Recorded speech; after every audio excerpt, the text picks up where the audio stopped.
Хотя бы выбирайте оружие. Именно такой образ, такие цитаты, такая харизма и стиль сделали Джейсона Стейтема одним из самых востребованных актеров жанра экшен во всем мире. У Джейсона на самом деле большая проблема, но он ее не видит. Только, приятель, не усложняй. Я нашел картинки с оголенным торсом Джейсона, и что я увидел. Давайте посмотрим. Мы видим эту фотографию, мы не обращаем внимания на его наколки и так далее, и так далее. Что нам важно? Нам нужно посмотреть на то... Как и мой герой, я отстранился от мира, построил зал у себя в гараже и стал тренироваться самостоятельно, тренироваться с умом. Сегодня разбираем такого актера, как Джейсон Стэтхэм, в рамках моего нового направления по разбору людей. Почему взял Джейсона? Потому что, ну, во-первых, он популярен. Я нашел картинки с оголенным торсом Джейсона, и что я увидел. Давайте посмотрим.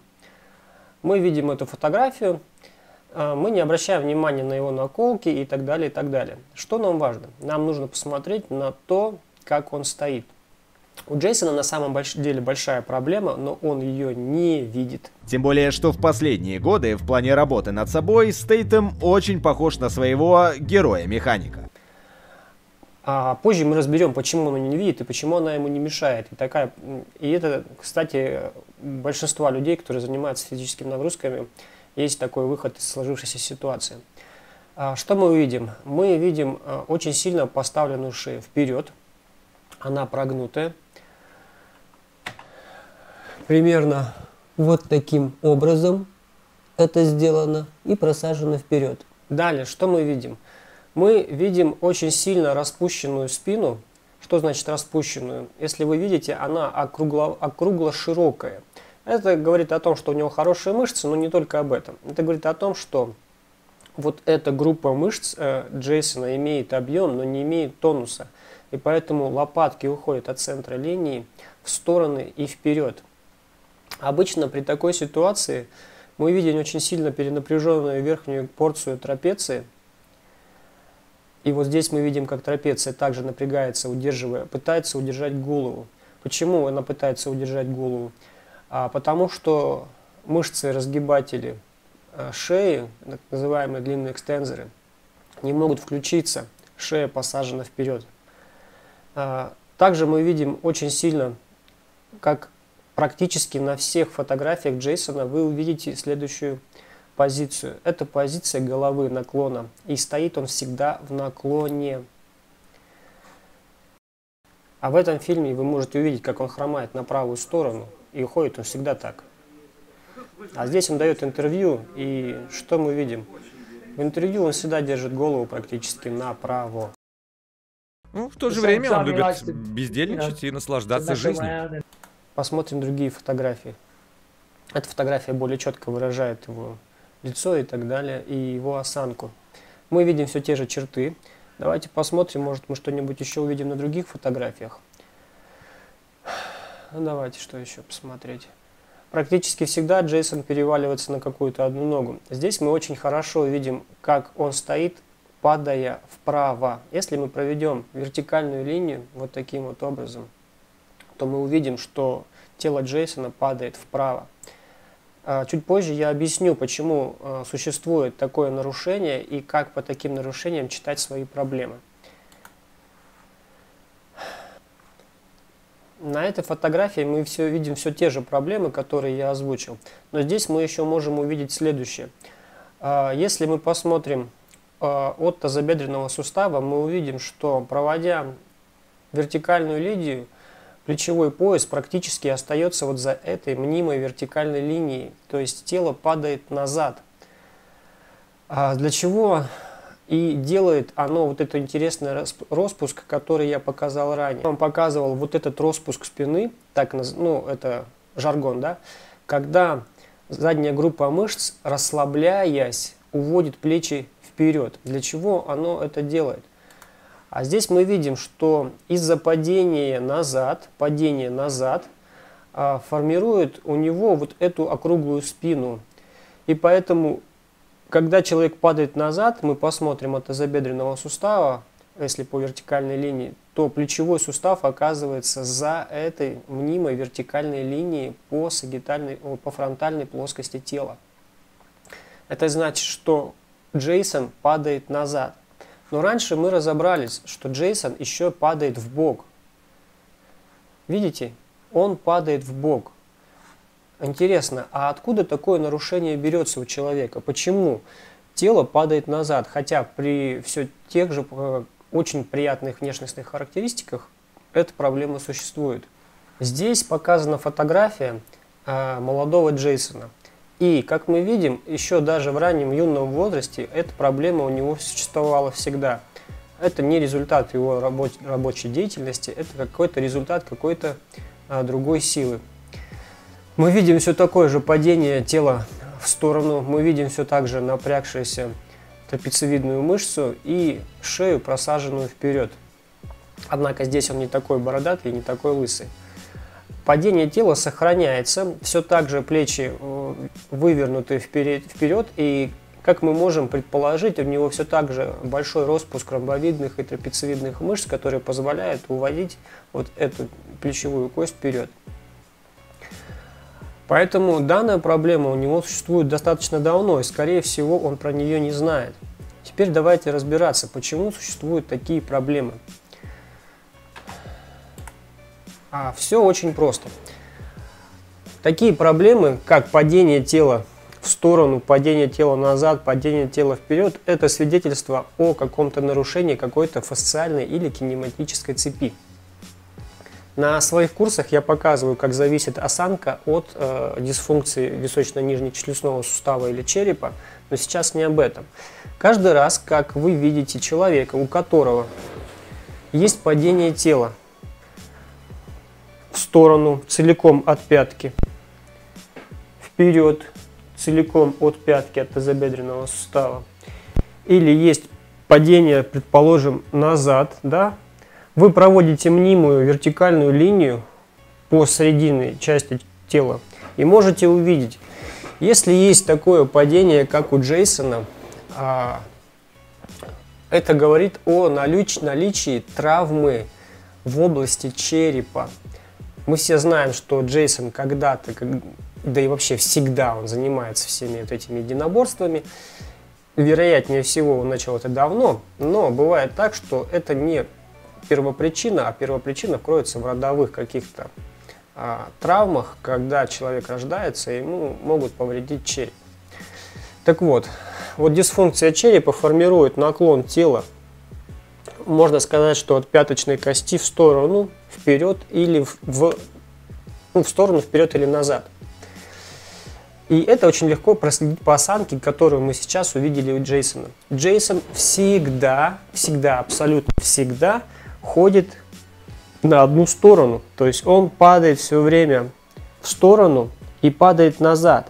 Это формирует наклон его шеи, перенапряжение мышц с одной стороны. Это формирует, если он будет падать назад, автоматически, рефлекторно тело вытягивает плечевой пояс вперед. Это рефлекс. Просто мы не видим, как Джейсон вот так делает, мы видим его осанку. То есть, распуская спину, распуская ромбовидные мышцы и трапециевидные мышцы, это позволяет ему остаться в плоскости движения и прямостояния. Но при этом у него очень широкая спина. Зато плечи заворачиваются вперед. И у него просаживается шея вперед. Мы всегда видим у него напряженные мышцы шеи. Мы всегда у него видим напряженную трапецию верхнюю, которая удерживает эту шею. Это единственная мышца, которая у него рефлекторно активна из группы мышц, которая удерживает шею. Достаточно в сильном тонусе. Поэтому теперь вы знаете, что если человек падает в какую-то сторону всем телом, это говорит о наличии дисфункции в области черепа. Какие дисфункции вообще могут быть в области черепа? Да какие угодно, любые. Предположим, что у человека болело ухо, отекшее ухо, барабанная перепонка, удар был в барабанную перепонку, воспаление внутреннего уха, повреждение слуховых рецепторов эритромицином. Это может быть отек, Это может быть воспаленный нерв тройничный, который идет на зубы. Это может быть пломба в зубе, это может быть выдернутый зуб, это может быть мост, это может быть удар в нос, это может быть ротация клиновидной кости. Но самое элементарное, что это может, это просто удар в голову, либо зубы. Так вот у Джейсона, когда вы видите, что человек падает вправо, знайте, у него проблема справа. Все правильно, проблема справа. Также есть определенная закономерность построения такой дисфункции. Если у человека, а мы видели, что у Джейсона есть расслабление определенных мышц, да, то есть по одной стороне Джейсон немножко как бы напряжен, по одной стороне больше расслаблен. Так как он падает вправо, левая часть тела у него будет более расслабленная, чем левая. Это значит, что у него проблема находится в области правой части черепа. Если бы потрогать череп Джейсона, скорее всего, я бы нашел. Но что мы здесь видим, если обратим внимание на лицо Джейсона? Давайте рассмотрим какую-нибудь фотографию более внимательно с приближением его лица. Вот здесь увеличенная фотография. Мы видим, что у него сломан нос. Это было либо в результате травмы, либо в результате падения. И я вас заверяю, если Джейсону починить вот этот нос, то его трапециевидная мышца, его просаженная шея, его завернутые плечи и, скорее всего, болящая периодически поясница, с которой он обращается к своему массажисту, они тут же перестанут существовать как дисфункция. То есть, как я и говорил, у Джейсона есть в области черепа травма. И теперь мы запомнили, если у вас есть травма в области черепа, ваше падение тела будет формироваться вот таким образом до пяток. Либо в сторону, либо назад, либо вперед. И если вы посмотрите или хотите посмотреть, как это можно сделать, вы можете перейти на мой сайт, называется mnika.kz. Там я показываю на своем ребенке, как правильно фотографировать и как посмотреть осанку. Всегда нужно две фотографии. Фотографию до работы, фотографию после работы. И если вы хотите увидеть результат сразу и быстро, вы фотографируете фотографию до, потом берете свой нос, вот так чуть-чуть его прижимаете и делаете фотографию после. То есть ваше падение тела будет на несколько градусов меняться при положении руки на нос и при положении, когда нос без руки, вот так скажем. Сегодня мы разобрали такого актера, как Джейсон Стэттем. Я надеюсь, вам было понятно. Если вы захотите, чтобы я разобрал ваших любимых актеров, если у вас есть какие-то ссылки, фотографии или какие-то, скажем так, визуальные образы этих людей, вы можете оставлять их в комментариях. Я обязательно перейду, посмотрю. Если смогу что-то сказать, расскажу.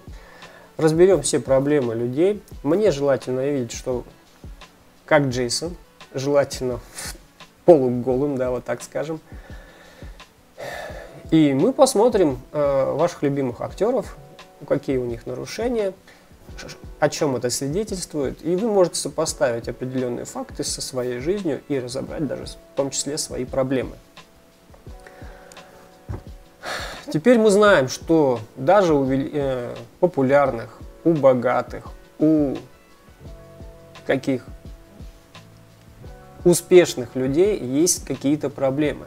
И это существует не только у людей среднего или какого-то там бюджетного класса. Это существует абсолютно у всех. Поэтому еще в комментариях необходимо написать: Джейсон, у тебя проблема, исправь свой нос. И возможно, когда-нибудь этот ролик выстрелит, и Джейсон увидит, что у него есть определенные проблемы. Ну, может быть, он ко мне не приедет на лечение, но он сходит к остеопату и поправит свой нос. Поэтому пишем: Джейсон, у тебя проблема, сходи к остеопату.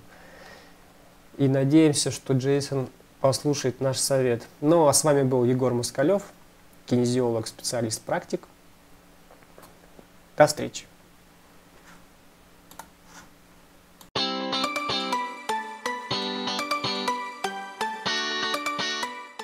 Добрый день, дорогие друзья.